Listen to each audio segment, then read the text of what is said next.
If you have garlic in your kitchen and you use it thinking you're taking care of your heart, I need you to listen to me for the next few minutes, because there's a very specific way to consume that garlic, one that many men repeat several nights a week. That not only cancels out its benefits for circulation.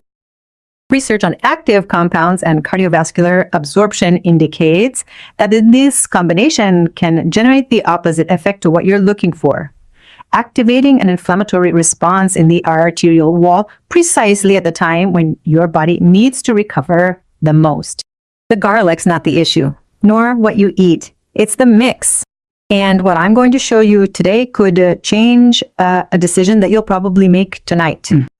I'm Carmen Navarro, and I've spent more than 20 years researching and sharing scientific studies on men's health. Today, I'm going to show you exactly what happens when garlic and cheese are combined. Why could two foods scientifically proven potentially work against one another? And what simple change you can make starting tomorrow without eliminating anything from your diet. Let's start by understanding each ingredient separately, because before we look at the problem with mixing them, you need to understand why each one works alone. Garlic is one of the foods with the most cardiovascular research support. This is not a popular myth or an unfounded recommendation. There are decades of studies on its active compounds, and what they find time and time again is that garlic does not act as a generic supplement. It works an organism that works through a very specific mechanism that most men are unaware of. The central compound is called allicin, and its history is fascinating. Allicin does not exist in intact garlic. It is not waiting inside the clove. It is formed at the exact moment that garlic is cut or crushed. It is an enzymatic reaction. When the layers of garlic are broken down, an enzyme called allicin comes into contact with an inactive compound called allicin. The active allicin is formed from that reaction. This is why freshly crushed raw garlic is not the same as whole garlic, and it is also not the same as garlic cooked over high heat, because the heat deactivates the enzyme before it can complete its transformation. Crushing it and letting it rest for a few minutes before using it is not a meaningless ritual. It is the necessary condition for the mechanism to work. And it is the condition that most men comply with correctly, but which loses its effect due to what happens later in the same dish. That allicin is what makes garlic interesting for arterial health. The research indicates that it acts on the endothelium, which is the inner layer of the arteries, the membrane, that regulates vascular tone, the inflammatory response, and blood flow, adduces. Studies on garlic supplementation indicate that its active compounds can influence that vascular inflammatory response, especially in men with cardiovascular risk factors, where that endothelial membrane is already subjected to greater pressure. Taken alone on an empty stomach or incorporated into a diet without intense lipid competition, garlic maintains its high bioavailability. The compound crosses the intestinal wall, reaches the bloodstream. The endothelium receives the signal it needs. The problem is not in the garlic. It is in what we put next to it. And this is where cheese comes in. Cheese, especially the cured and semi-cured types that are most consumed in Spain and Latin America, is a food high in saturated fat. It is not the villain in this story. Many men consume it regularly and in appropriate contexts without significant isolated adverse reactions. But there is something that happens during its digestion that completely changes the scenario when garlic is present in the same meal. The saturated fats in cheese, at the moment in which the digestive system processes them, generate a specific metabolic response that involves the arterial endothelium. This phenomenon has a name. It is called postprandial inflammation. It refers to the period of activation of inflammatory markers in the arterial wall during the hours immediately after eating. Research in this field indicates that the presence of saturated fats can activate these markers transiently. And most importantly, for men listening to this video, this process occurs with greater intensity in men over 50 years of age. When the vascular response is no longer as fast or efficient as in previous decades, what at 35 was a transient and minor effect as by 6D can accumulate mYXZKod7Q after week alike. Consumed in isolation and in moderate quantities, this process is manageable. The body manages it. The endothelium activates its regulatory mechanisms and the effect is diluted. The problem arises when cheese and garlic reach the same digestive environment together. Here's the point that almost no one connects, and it is the core of everything I am going to explain to you. When garlic and cheese are consumed together in the same meal within the same digestive window, the saturated fats in the cheese create an environment with high lipid density in the intestinal tract. This environment directly interferes with the absorption of the active compounds in garlic. Allicin needs specific conditions to cross the intestinal wall and reach the bloodstream. When it encounters an environment saturated with lipids, it faces metabolic competition that drastically reduces its bioavailability. Research on organosulfur compounds and saturated fatty acids suggests that the lipid environment created by fat digestion can significantly alter the absorption of active compounds of But that's just the first layer. The second is what makes it really important to understand. And while garlic loses its protective efficacy, cheese activates its postprandial inflammatory response without the counterbalance that garlic should provide. The result is not neutral. It's not simply that garlic doesn't help, it's that cheese's inflammatory response occurs without garlic's anti-inflammatory modulation. Two processes that should be balanced, out of sync at the worst possible time.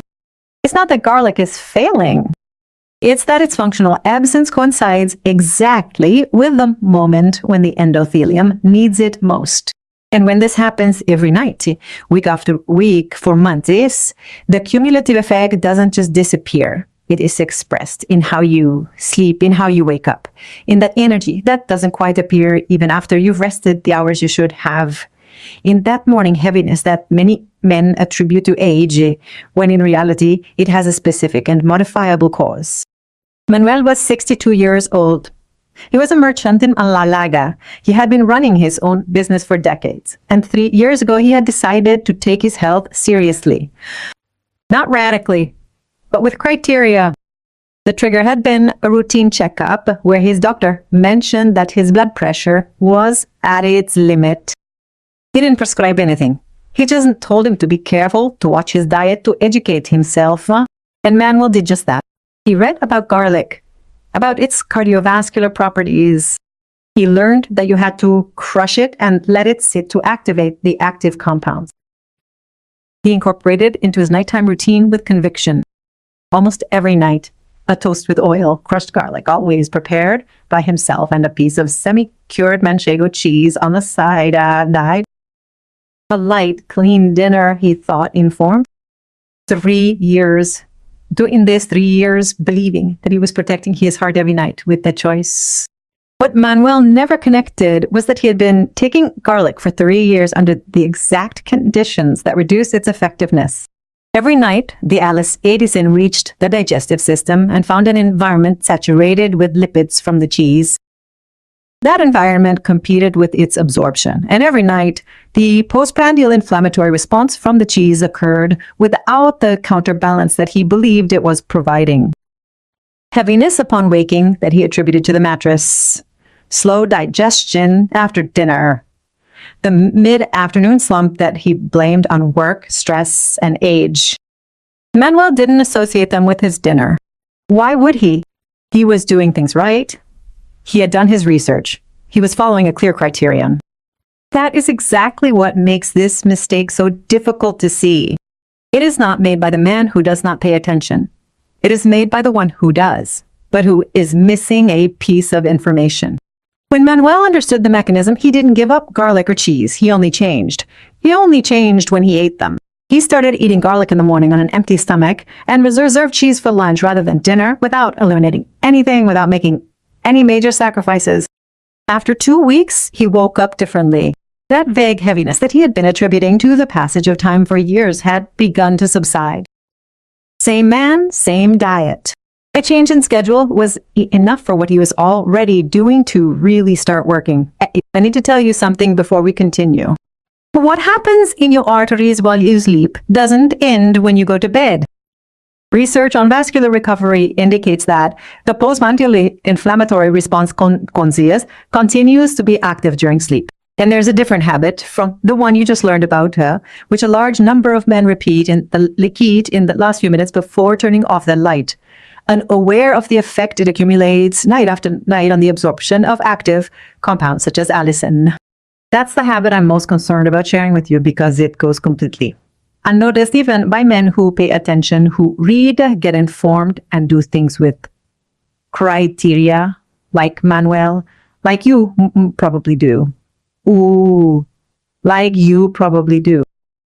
That's why I prepared the digital book, 7 Habits That Make You Wake Up Tired After 40. In this guide, you'll understand with the silent vascular inflammatory response. Why does the cardiovascular system of a man over 50 manages this process differently than a man over 35? And what specific adjustments to your nighttime routine can change the way you feel each morning? I've left the link in the pinned comment. Check it out and tell me, do you also eat garlic with your dinner along with cheese or another dairy product? Write 1 in the comments. Yes, write 2 if you eat it alone or in the first half of the day. Your answer may help another man reading the comments recognize his own pattern. I'll be reading. Now, the most important thing, what do you do with this information? It's not about choosing between garlic and cheese. It's a question of when. Think about what Manuel does now. The food remained the same. He just adjusted the timing. That's it. And that simple principle is what I'm going to explain to you in detail. Garlic works best when consumed in a digestive environment without intense lipid competition. Taking it on an empty stomach or in the first meal of the day allows allicin to find more favorable absorption conditions. The compound crosses the intestinal wall more efficiently. The endothelium receives the signal it needs. If garlic is part of a preparation with olive oil in moderate amounts, the impact on absorption is significantly less than with aged cheeses or concentrated saturated fats in the same intake.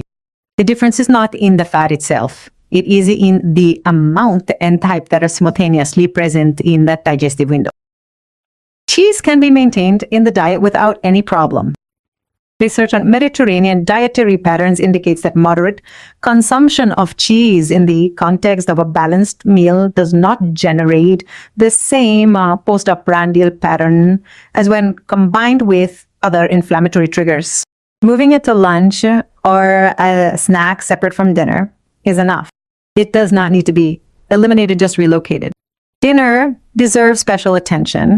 Many men do not give it the importance it deserves. It is the food that accompanies the body during the longest period of rest. What happens during those hours directly affects the quality of sleep and nighttime recovery. A body that manages postprandial inflammation while trying to rest does not rest in the same way as one that does not. What goes on your plate at 9 at night affects how you feel at 6 in the morning. And this link is invisible to most men precisely because no one has mentioned it until now. To put it into practice, garlic on an empty stomach at breakfast or integrated into lunch, raw or lightly processed to preserve active allicin, cheese at lunch or in a separate window from dinner. What not to combine with garlic if you are looking for cardiovascular effects, aged cheeses, high-fat sausages, fried foods, in saturated fats, not because they are dangerous on their own, but because they create exactly the environment that blocks what garlic has to offer. The information you are receiving is educational and is not a substitute for medical advice. If you have symptoms that persist, talk to a healthcare professional. Many men report that in the first 2 weeks of separating these nightly combinations, the quality of their sleep improves noticeably. They wake up feeling less heavy. They need less time to wake up after waking up. The digestion of the previous night stops accompanying them until noon. There is something important in this process that is worth mentioning. The improvement does not come suddenly. It comes like when it starts to get light before dawn without you noticing the exact moment when the darkness fell. One day you realize that you have been waking up for a week without that weight, and you do not remember when it began to disappear. Research on vascular recovery patterns suggests that endothelial function is sensitive to sustained changes in the type of habit you've just learned to not over days, but over weeks of consistent practice. The endothelium responds to what you repeatedly give it, not what you do once. The first things many men report when they make this change are cleaner digestion after dinner, less interrupted nights, that feeling of being truly rested when the alarm goes off. That hasn't happened in a while. And then, more gradually, a morning energy that begins to resemble the energy they remember from years ago. Not dramatic, not immediate, but built on something real that you now understand and can sustain. And if there's someone in your life, a family member, a friend, someone who takes garlic thinking it's taking care of their heart, share this video with them. It may be exactly the missing piece that will make something they are already doing really start working. Let's put it all together. Did you understand that alcicizin has a real mechanism that can be enhanced or cancelled depending on the digestive environment in which it arrives? Did you understand that cheese is not the villain, but that its postprandial inflammatory response occurs without counterbalance when garlic cannot be properly absorbed? And did you understand that the inverse synergy between these two foods occurs under specific, repeatable, and completely modifiable conditions without eliminating anything from your diet? Imagine the next 7 days. Garlic in the morning, cheese at lunch without sacrifices. Many men report cleaner digestions and more restful nights already in that first week. Imagine 2 or 3 weeks later. That adjustment integrated into your routine without conscious effort. Many report less heaviness upon waking, more clarity from the first hours of the da'apako. And in the months that follow, research indicates that endothelial function responds to what is done consistently, instantly. It is what is repeated that leaves its mark. It is not a miracle. It is a mechanism. And now you know it. You have spent your life taking care of everyone else. Now is the time to take care of yourself. That care starts with understanding what's happening inside your body every night. Not to alarm you, but so that you can make the right decisions with real information, like a man who knows what he has in his hands. In the digital book, 7 Habits That Make You Wake Up Tired After 40, you'll find exactly that, the habits that most men repeat, they kontikon, rasakosting, seeing that they are on the right track and that are silently working against their nighttime recovery. One of those habits has everything to do with what you learned today, and the other 6 may surprise you more than this one. It's in the pinned comment. It's waiting for you. I'm Carmen Navarro. See you in the next video. Caring for yourself, being informed, and remembering today's knowledge changes tomorrow's feeling. Important note, this video is for informational and educational purposes only. It does not replace professional medical advice. Always consult your doctor before making any changes.